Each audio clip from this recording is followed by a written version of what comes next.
Good morning, everybody. I'm Chris Horner from Horner Plumbing.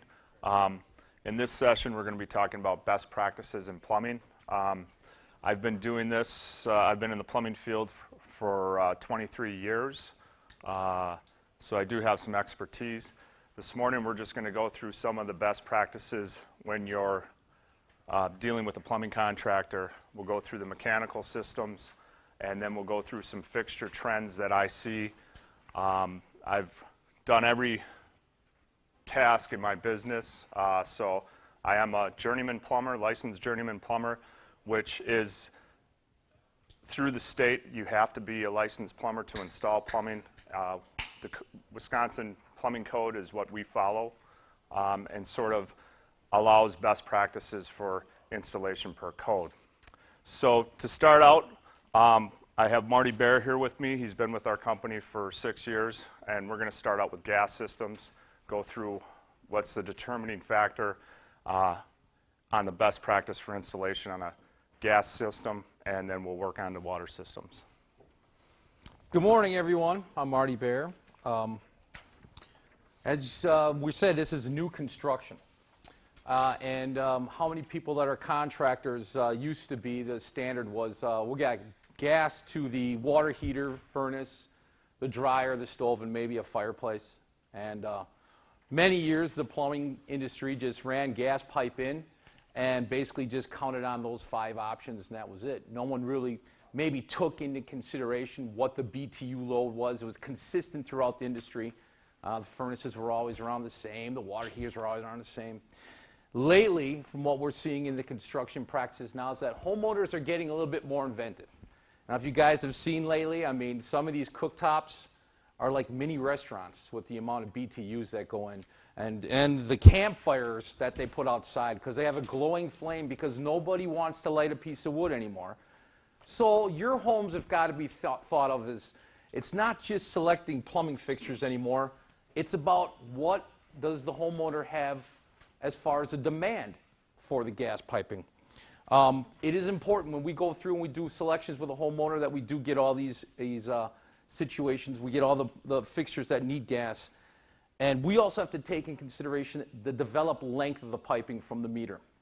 A lot of times the average gas job used to be about somewhere around 200, 300,000 BTUs. And a lot of these new homes, we're getting them into the millions now. And that means not just upsizing the pipe, but also upsizing the gas service in general, and pretty much getting into a high-pressure system.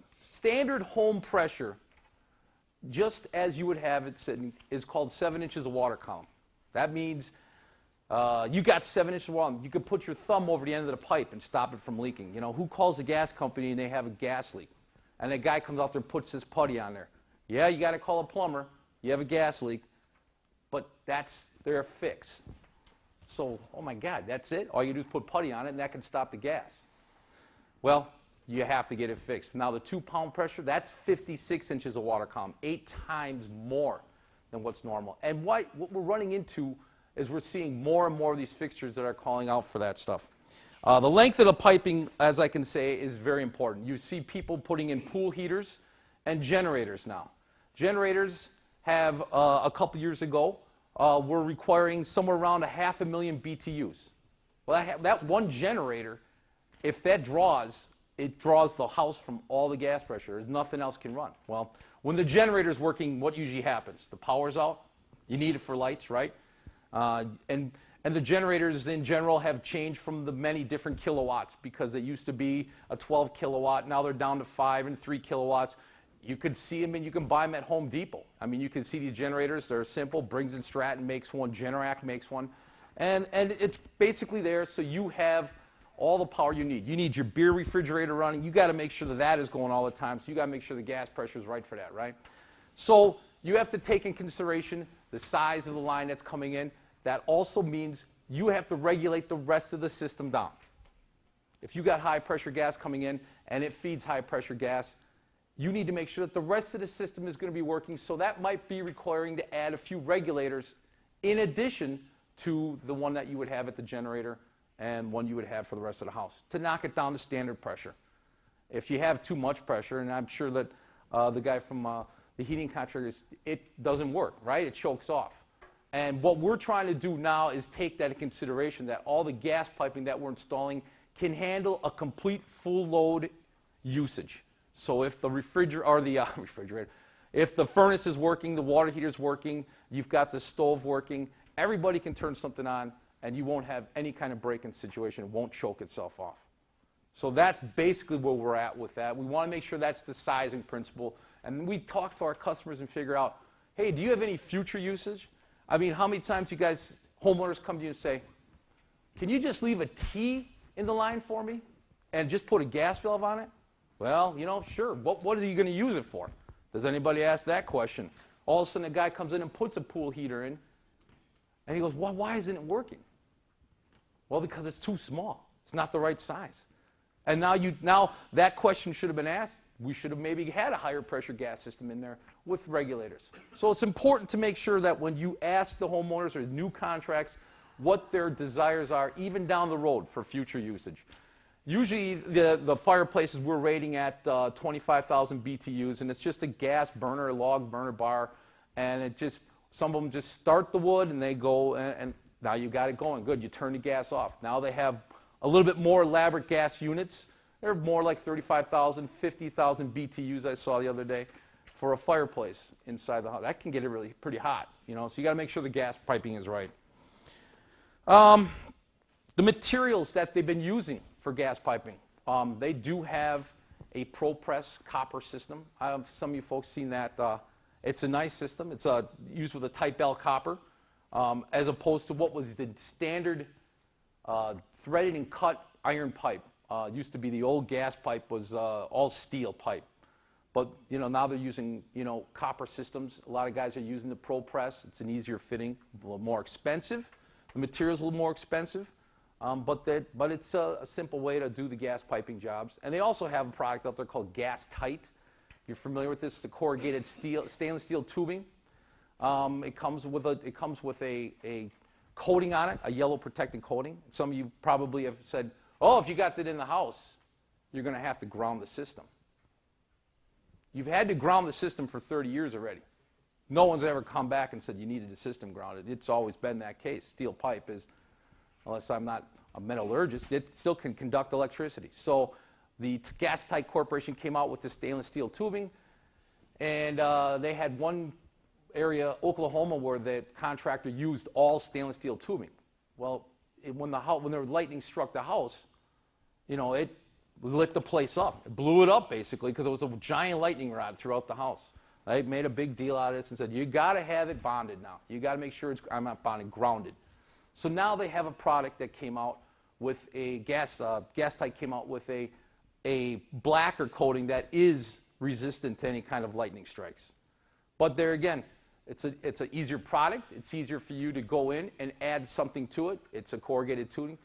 High pressure situation, you can use it on a lot of things. No fittings, and you pull it. It's essentially just a gas appliance connector. You can use it throughout the side, and it comes in 1 inch, 3/4, ½ inch. So I've been seeing a bunch of people using the Gas Tight systems throughout their whole home. And it's a nice product. But that's pretty much where the gas piping has gone. There's really no other major movement. People are still using, we're still using steel pipe in our industry, or in our company, and going through, and you know, we haven't really gone to any other exploratory. You need to carry natural gas everywhere. It's a very clean, used to be a very dirty fossil fuel. Now it's, don't have to worry about that anymore. So, but other than that, you know, that's where the gas piping is. It's just the main thing we do is kind of contact our homeowners and make sure that we get what their needs are, just to make sure that we do the proper sizing.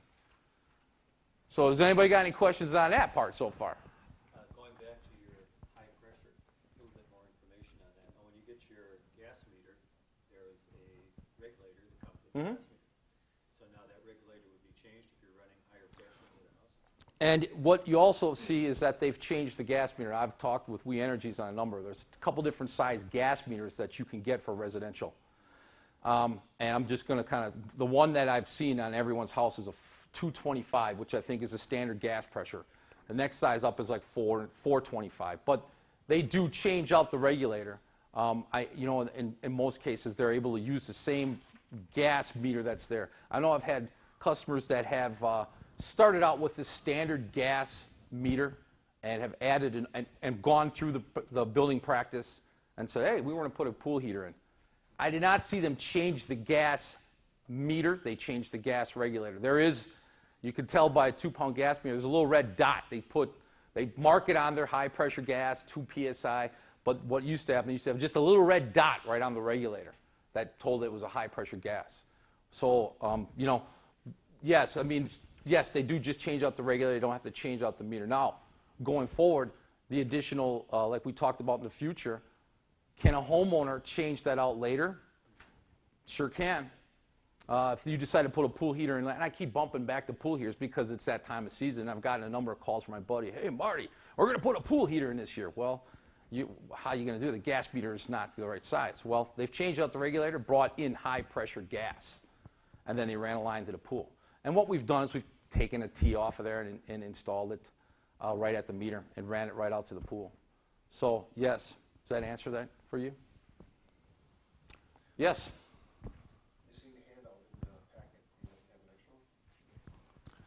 You know, that would be good if Scott gave us those. You know what I'll do? I'll find Scott, and then I'll figure this out. I'm going to turn it over to Chris, okay? All right, so we'll move on to water, but I just want to make sure that your question was answered, that it's regulated at the meter, but you would still, if you went high pressure, You get those at the handles? house. Yeah, you can. That was the old way that we used to do it, is we go at each appliance and regulate it down. But now what we're doing is we're determining where we need the load factor. That's the big thing as builders and customers, is we're taking a more look into the load factor, as we talked about, the BTU load. And we might regulate the whole line off to one area and bring high pressure gas out to a certain fixture, be it a generator. If it's a gas generator, what I'm finding is generators are more prevalent and more asked about now than I remember in the past. And you can get gas generators that have a low BTU input, and you can get them up in the $220,000 to $300,000 or 300,000 BTU range. And what we would do is take a high pressure line out to that location and then regulate it like you might remember in the past at that fixture and regulate it down. So that allows for maybe one regulator in the house rather than multiple regulators at each thing. And there is additional cost when you go to high pressure gas. I think the big thing is for contractors and for customers is to know beforehand what we need for a meter, because it just makes it that much easier for the load that we have. Where in the past it was just call We Energies out, they just put a standard meter in there. We're just finding more needs. I'm seeing more heaters in the garage. That seems to be a popular item now. Gas to patio, as Marty mentioned, to your gas grill or whatever it would be. But like I said, the big thing is gas generators. I meet with a lot of customers, and that seems to be the ringing endorsement, is I'm getting a gas generator. Okay, well, I need to know BTU input.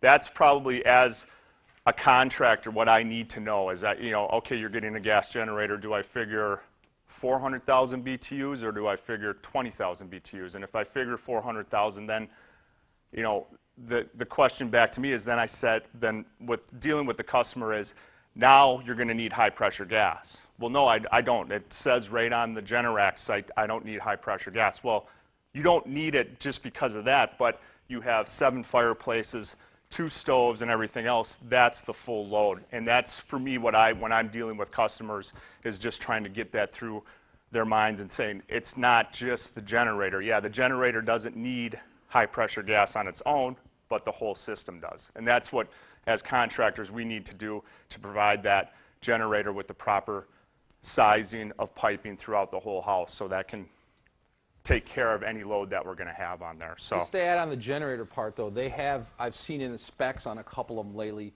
that say they run on 7 to 11 inches of water column. So we're right on the edge of seeing maybe some gas generators coming out that are going to be standard pressure, that they won't have to, but the ones that we've been just seeing the last 5 years have all been in need for 14 inches of water column. Well, that's double the pressure you have in your home right now. So the 2-pound gas is going to need to be there just to match the BTU.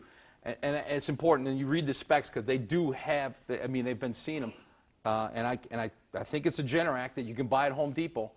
Basically, you just have, it's got to be on operating pressure with 7 inches to 11 inches of water column. So I'm assuming at that point, I think that was a 3 kilowatt or maybe even less kilowatt generator that would be working maybe on standard gas pressure. So.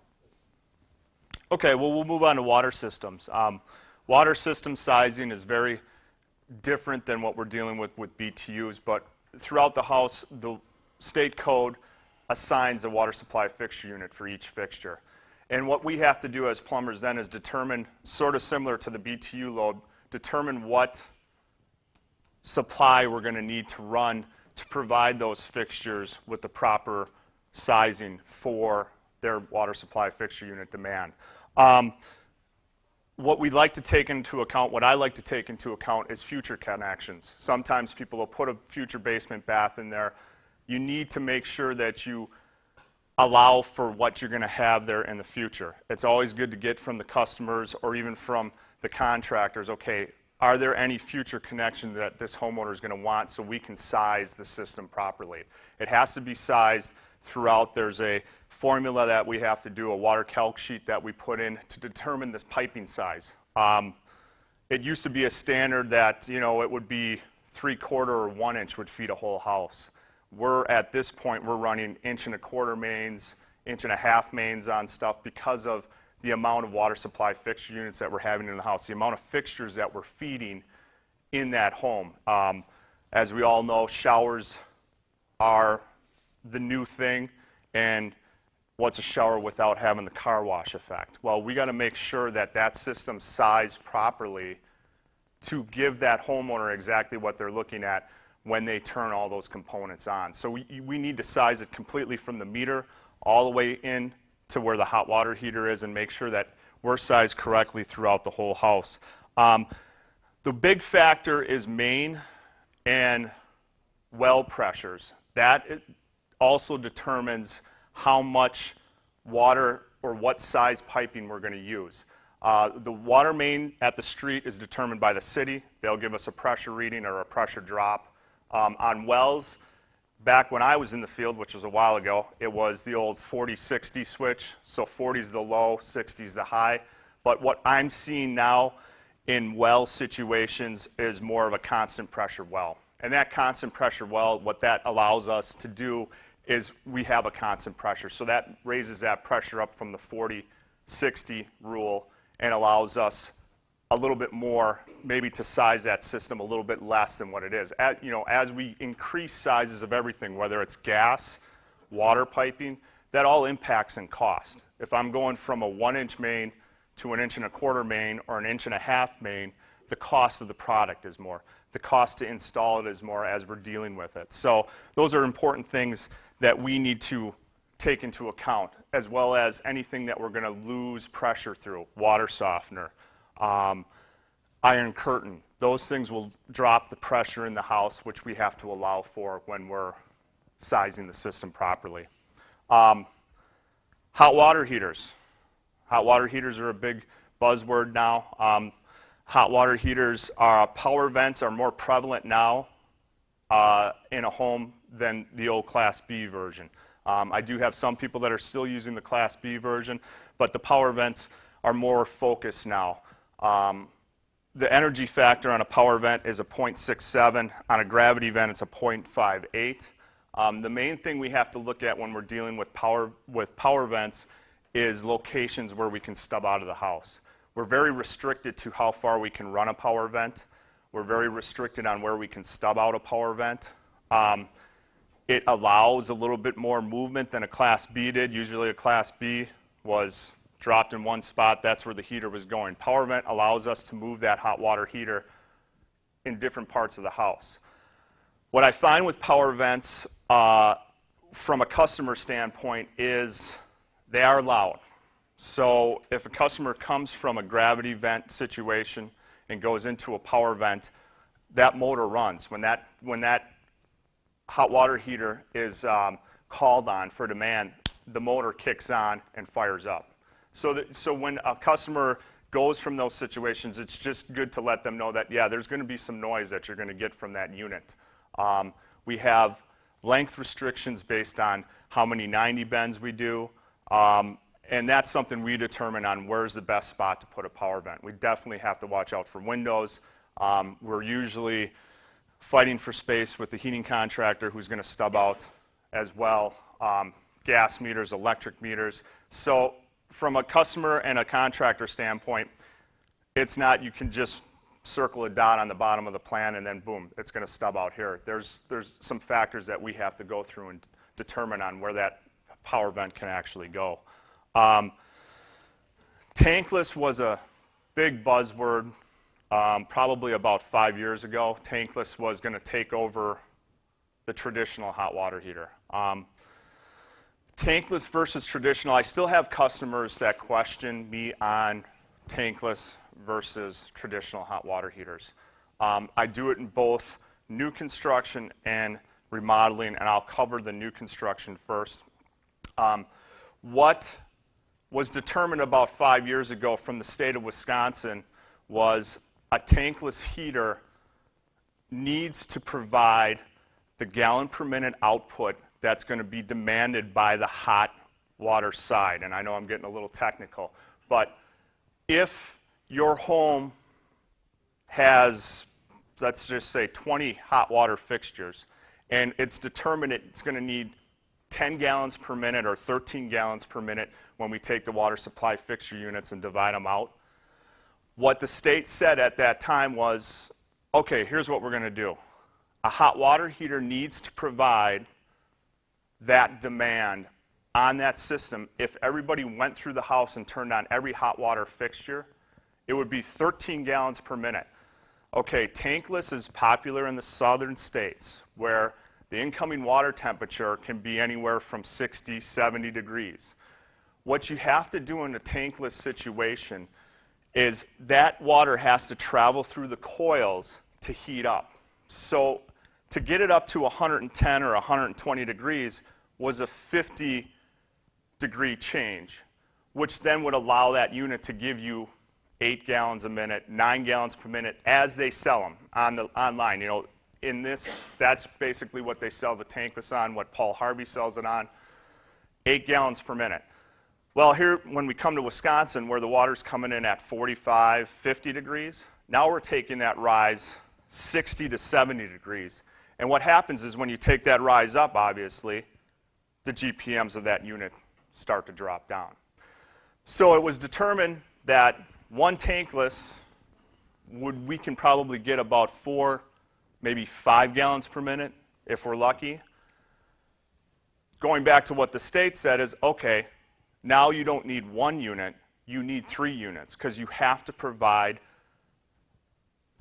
the total GPM output of that hot water system needs to be provided for, where a tanked hot water heater can do that. A tanked hot water heater, you're going to get probably anywhere from 15, 18, 20 gallons per minute if you fire it up. Of course, if you fire it all up and you only have 5 minutes of hot water, that's fine by the state. That was fine by the state. Oh, no problem. And I could never understand that concept because with tankless, the advantage is once the hot water's there, it really is endless hot water. It'll never stop. You might see some pressure loss as the unit works, but it's going to give you that 5 gallons per minute of hot water. You're going to get it all day long. Doesn't make a difference. I never understood the thinking behind, okay, if I could take a 10-bathroom house and I could put a 40-gallon hot water heater in there, 40-gallon gravity vent, and the state would say, okay, Chris, that's fine. That meets the requirements, but then if you turn it all on, it's only going to be 1 minute worth of hot water, and then it's going to be out. And they were fine with that. They are making some movement at the state level because it still is a buzzword. It's a very green product. The other thing you have to remember, it sort of ties back into gas piping. Those units are around 220,000 BTUs. Units, right. So when you put those into a situation in new construction, you're almost always going to need high pressure gas in that situation, just because that one unit's 220,000 BTUs as compared to a standard hot water heater, which is probably around the 40 to 60 BTU output. So location of those also are critical. Location of a tankless heater is very critical for where you put it in the basement. It usually, some of the units do have PVC exhaust, but most of them are a stainless pipe, double wall pipe, where it has to be hung on the wall and has to exit out right away. The other thing to remember is, tying back into the heating contractor, is of course we need a furnace located by, we need a floor drain located by the furnace. When we take tankless now and we move tankless, you need a floor drain for that as well. So now, from a customer and a contractor standpoint, now you might need additional floor drains in the basement because the one by the furnace isn't going to facilitate the tankless that's 30 or 40 feet on the other side of the wall.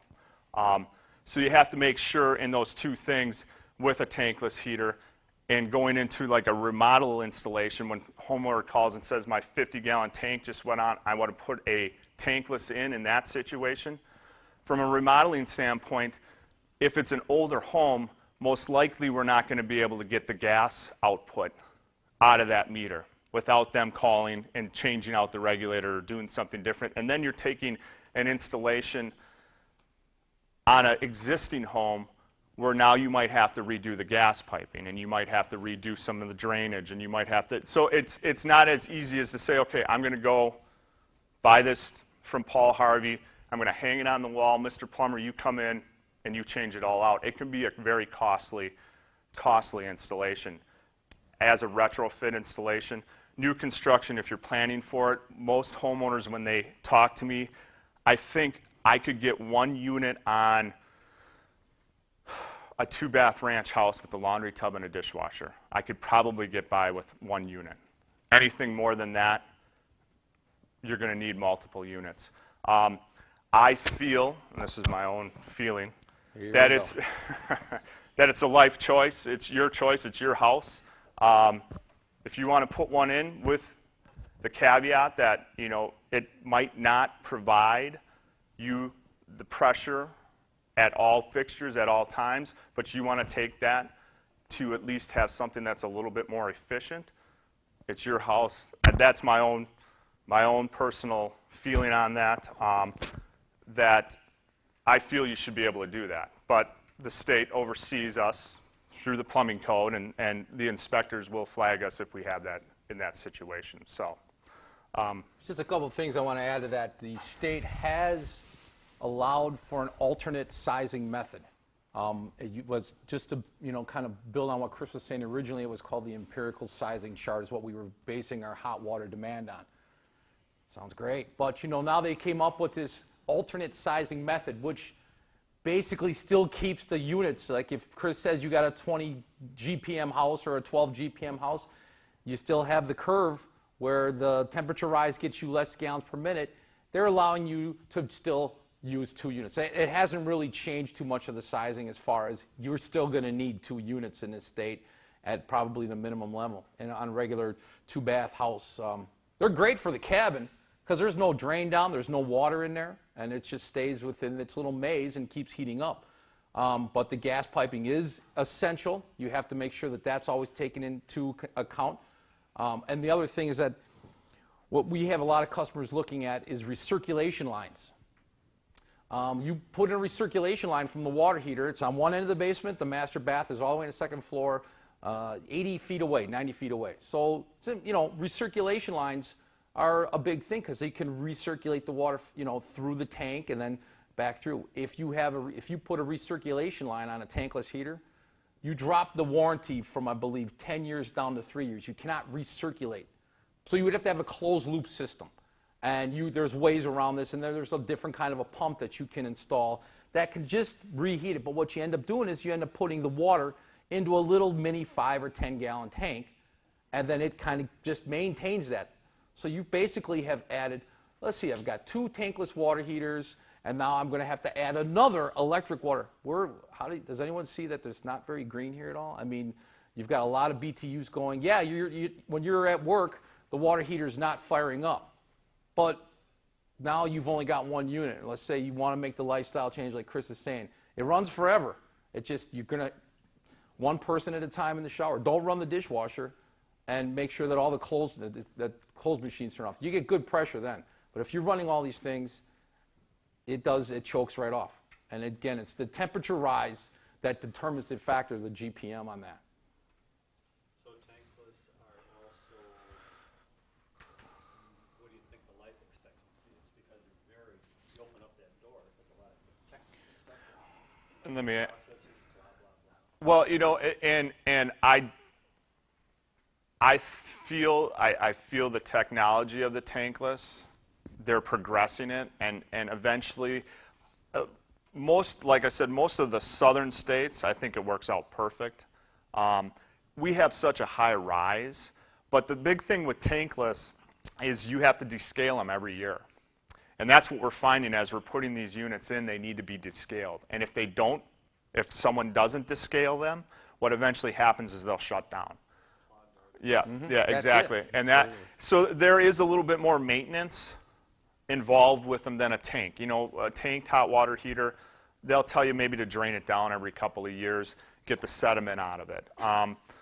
So with the tankless, that's what we're finding as we've put some in and we're going along. And that's some of the stuff that, you know, even us as contractors, that's not some of the literature that they point out when you're dealing with tankless. You know, I'm not against tankless hot water heaters. I think they're great.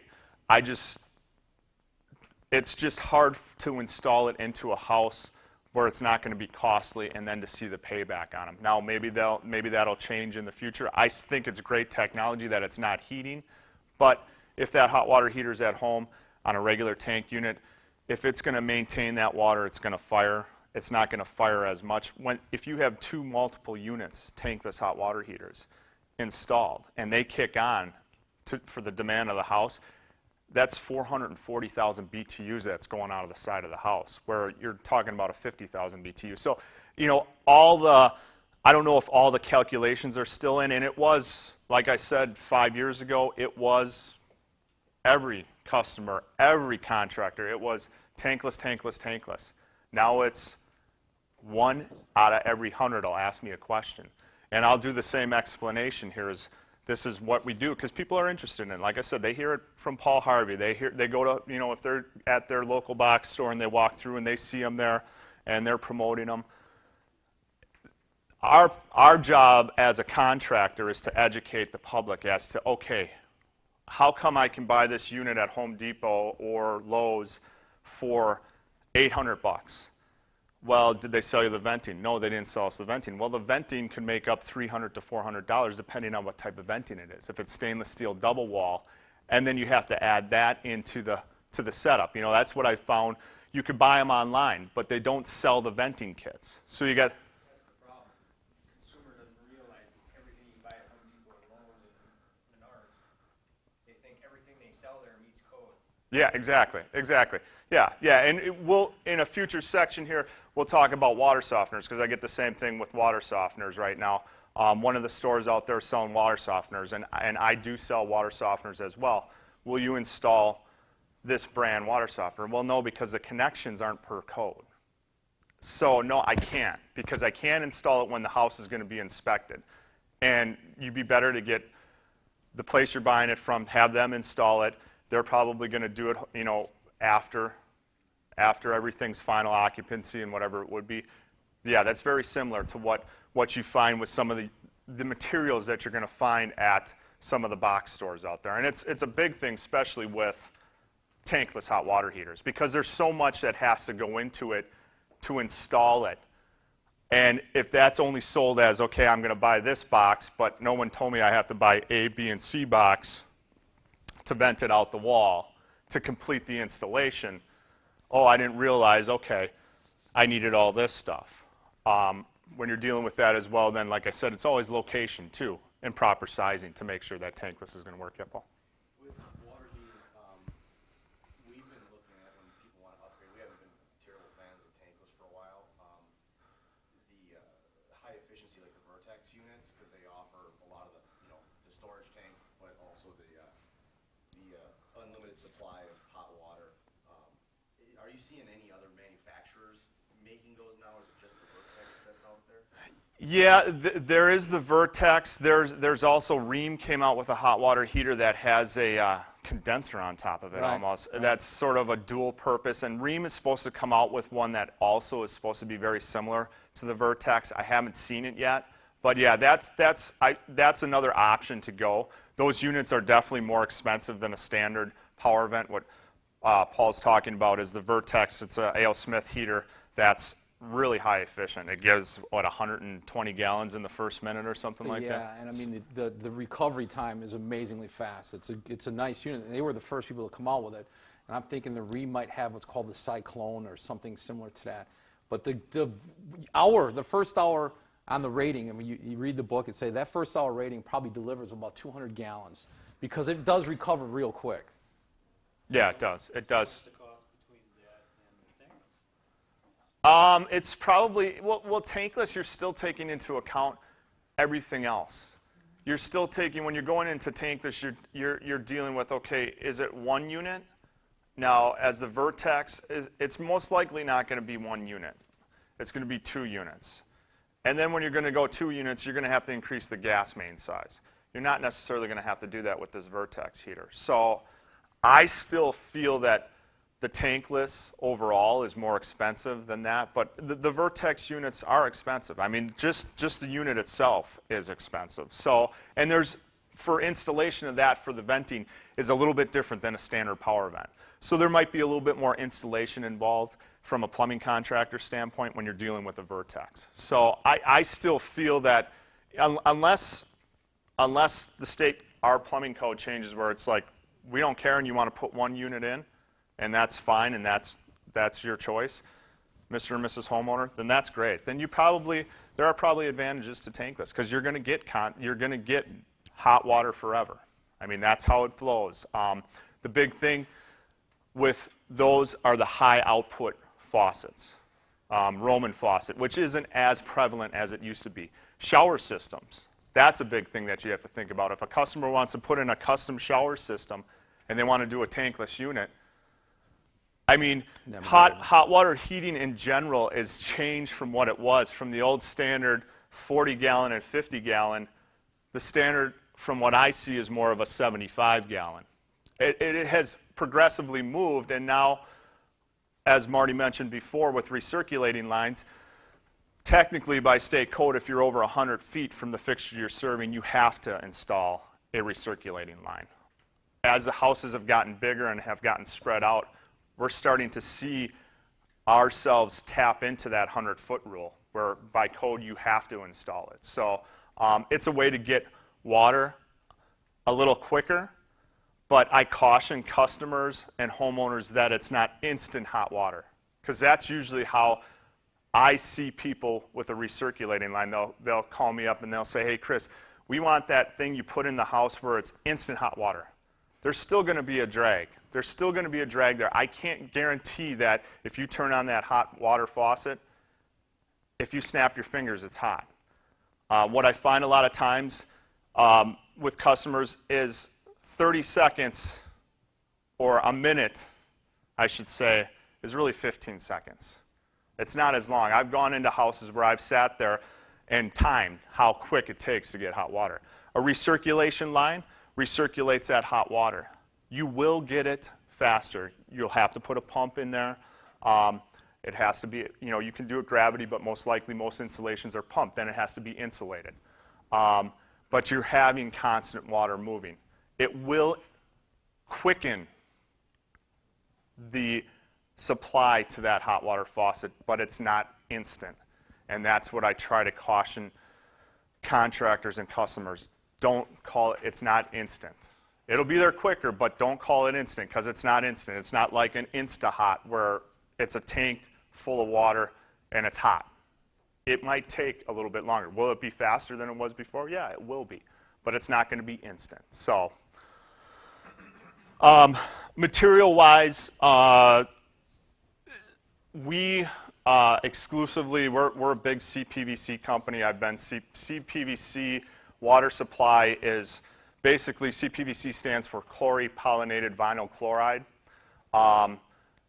when we go into drain, waste, and vent, PVC is polyvinyl chloride. CPVC is a salt resin base, where PVC is an oil resin base. Chlorinated, putting the C in front of the PVC allows it for water supply. It's still probably one of 75%, maybe 85% of the homes that we do are CPVC. I'm a big proponent of CPVC. I was trained in CPVC. There's another material out there as well called PEX piping. It's extruded. It's flexible. I'm sure you've all seen it. What I caution homeowners with PEX is there's really two ways you can run PEX water piping. PEX water piping can be run in a home run system or a T in the line system.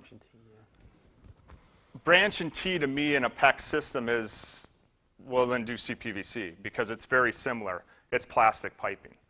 Home run systems, what I usually look at with a home run system where you have particular spots where you're going to put in valve boxes and you're going to go up. Now, if I'm standing here in the basement and I'm going to have one of my home run systems come to here and I've got to run to that bathroom over there, what I'm finding is, yes, the product is less expensive. It's not less expensive than CPVC. It is less expensive than copper overall. But now to get to that one bathroom in the house, I'm not taking one line with a couple of branches. If there's 2 lavs, a water closet, and a bathtub, I'm taking 5 lines to that bathroom now. So now I'm running 5 lines. 10 minutes. 10 minutes. Oh, geez. You thought you weren't going to make it. Oh, I didn't think I was going to make it. So I'll speed this up a little bit. So PEX, in that situation, like I said, what you have to determine is you're going to take more lines to that bathroom group or whatever it would be. Copper, there's still some people that copper's copper. I have some customers and contractors that copper is all they want. I get homeowners that ask me about CPVC, as I'm sure some of you get questions on it. What I usually, the best sell I have for CPVC is if you could go to Pick and Save or your local grocery store and you could buy milk out of a copper container or a plastic container, which would you buy it out of? Well, of course, plastic. Well, it's the same thing. There is some, I feel there's the copper community and the CPVC community, and I think they interfight just to put out propaganda on the internet. Bisphenol A, that's a big thing. Bisphenol A has never been in CPVC. Never was in CPVC. It was a byproduct of something in the factory that never went into that water pipe. That's the biggest question I get with CPVC is the bisphenol A, which is in sort of rubber and plastic toys that they've discussed. So I'm going to skip. Do you still insulate those lines? Which ones? CPVC? CPVC, no, you don't have to insulate it. Copper pipe, you know what I mean? Copper pipe, you know, as the houses have gotten more sound, copper pipe in the old days used to sweat. I don't see that as much anymore. I think houses are just so well insulated and you don't get that same sweating. CPVC, you don't. The pipe, CPVC, the big sales point on it is the pipe's thicker, so it's quieter pipe. You don't have to worry about sweating and stuff like that. So we don't normally insulate pipes unless we have to. So I'm just going to skip ahead a little bit because I could probably talk to you guys about drain, waste, and vent all day, but I'll get away from some of the mechanical stuff. I just want to touch on stormwater and Crocs because that's a big issue as well. And then I'll go into fixture trends from what I see on my end. The big thing that I see in our industry with stormwater and sump pumps in the basement is the standard Croc. It seems to be more of a buzz issue now as we're entering areas where we might be building in an area where we're having water problems. The standard Croc through the industry is an 18 by 22 Croc with usually a 3rd horsepower submersible pump. That Croc holds 1 gallon per vertical inch. So that gives you 22 gallons. A lot of times what I'm finding in situations when we've had these bad rains, there's no system as a consumer, as a contractor, that you can size. If a person gets water in their basement, there's not a big enough crock I can put in that basement to handle 24 or 12 inches of rain in a 24-hour period. And if that happens, it's unfortunate. If customers are building in an area where you're concerned about it, what I usually suggest is going up to a 24 by 24 crock. It's a little bigger. It holds 2 inches per vertical inch. 2 gallons per vertical inch. So you're getting about 48. The pump size, you want to make sure the pump size properly. Pump sizes are based off of the total dynamic head. So if we're going up 14 feet and we're going to go out, we got to figure that into the factor. So when you go to the box stores and they'll say, well, Chris, you know, this pump pumps 1,000 gallons per minute. And I'll go online and I'll look and I'll say, yeah, no head.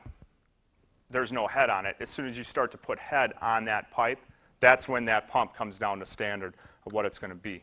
Usually at 10 foot on a 3rd horsepower, we're at about 20 to 20-some gallons per minute.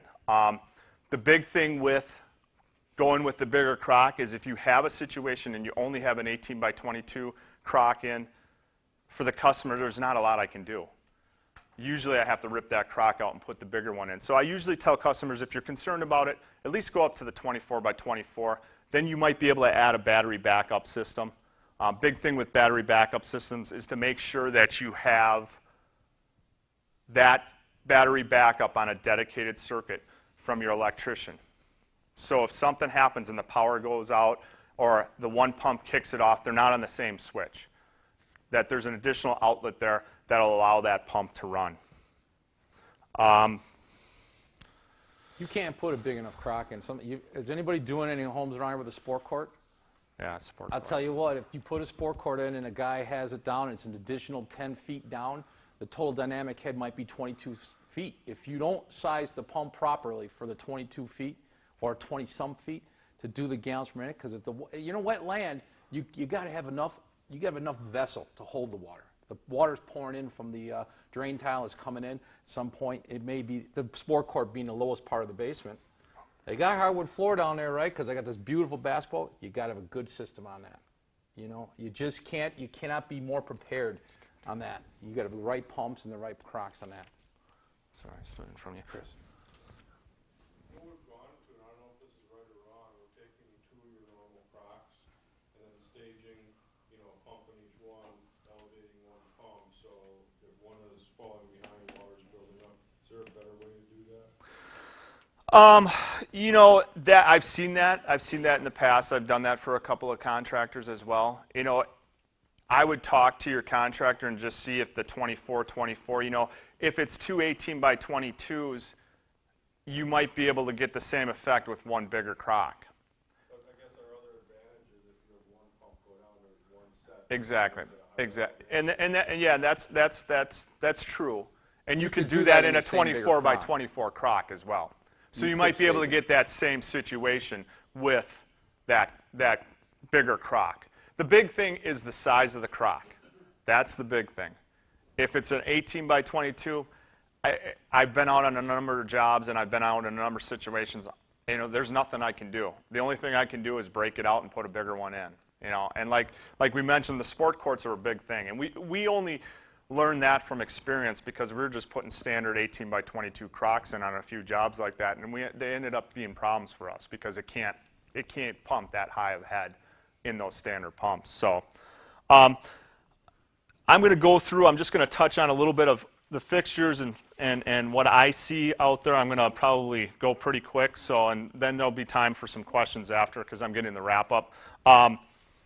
But fixture trends, I meet with a lot of customers. What I see coming down the line is comfort height water closets, I feel will be the standard at some point. There's still some regular height water closets that are available through some of the manufacturers, but it seems like every product that comes out, if it's a new water closet, which is a toilet, technical word for a toilet, it comes out comfort height. That's the only way you can get it now. It's definitely the biggest question I get in our showroom from the customer is comfort height. Standard height bowl without a seat is 14.5. Comfort and height is 16.5. So you add the seat in there, so you're up at 17. Most customers, like I mentioned, that's their focus. They want to go comfort height. It sort of ties into aging in place as well. Just to have that, the little bit of 2 inches does make a difference. It does make a difference even for me. And I see that more prevalent now. The other movement go ahead. Just one quick comment to that. Yeah. The only flip side I've seen is young families. And I've had that just kind of as a counter to the aging in place. Young families absolutely, they take them right out. They want the standard in because they can't potty train their kids, and anybody with kids is like, man, the younger the better. Yeah, yeah. And a lot of times that's what I'll tell a customer, pick a bathroom you want it in.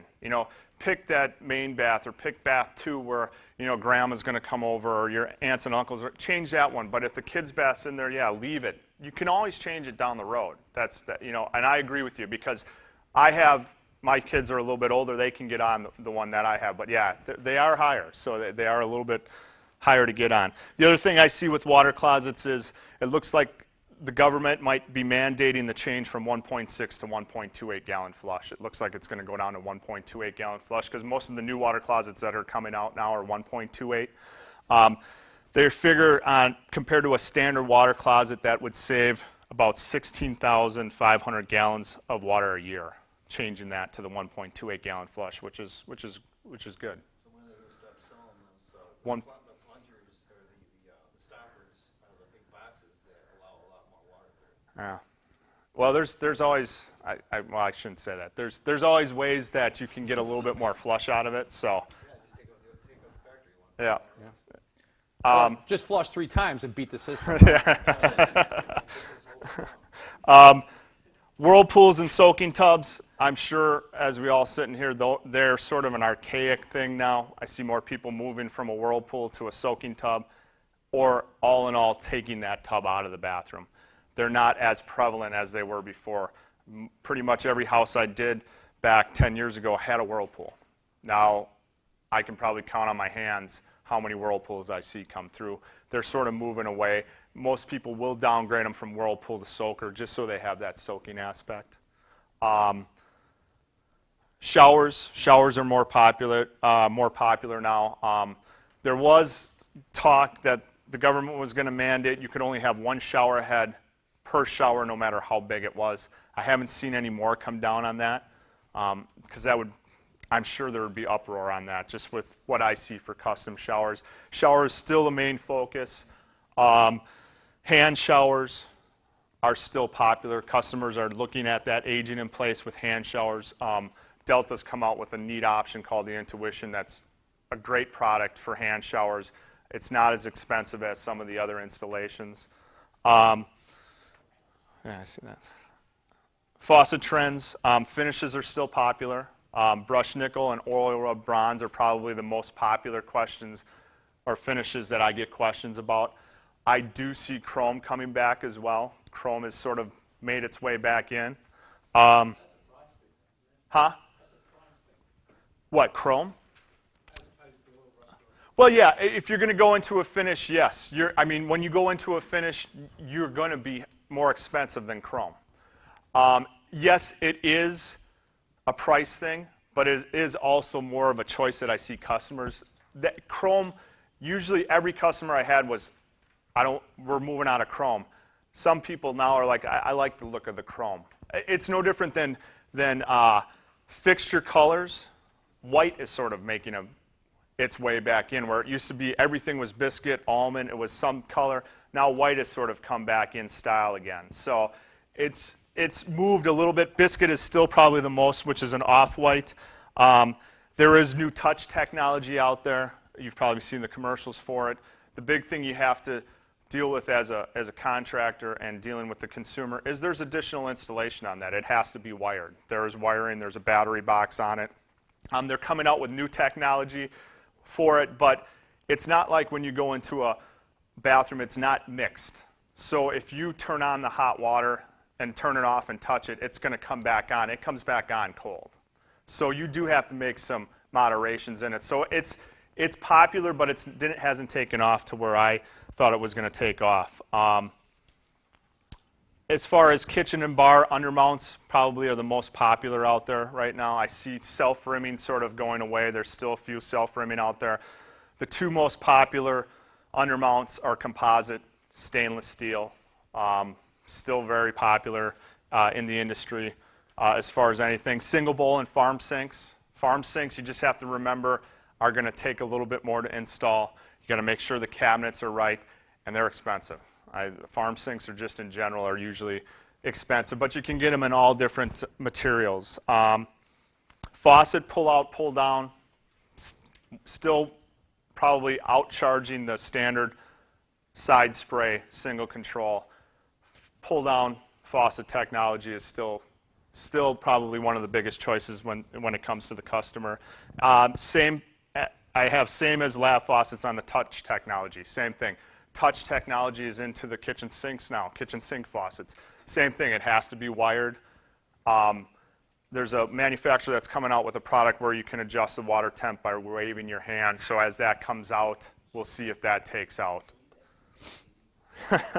We are, actually. Yeah. And finishes are very similar to lab faucets, but I see a lot of people staying with stainless just to match their appliances. Stainless appliances seem to be more in the no. So I missed a whole section there, but I just got the bye-bye sign. So thank you for your time. I'll have to make sure I block out more time. I'm a little long-winded. So if you got any questions, feel free to shoot them up.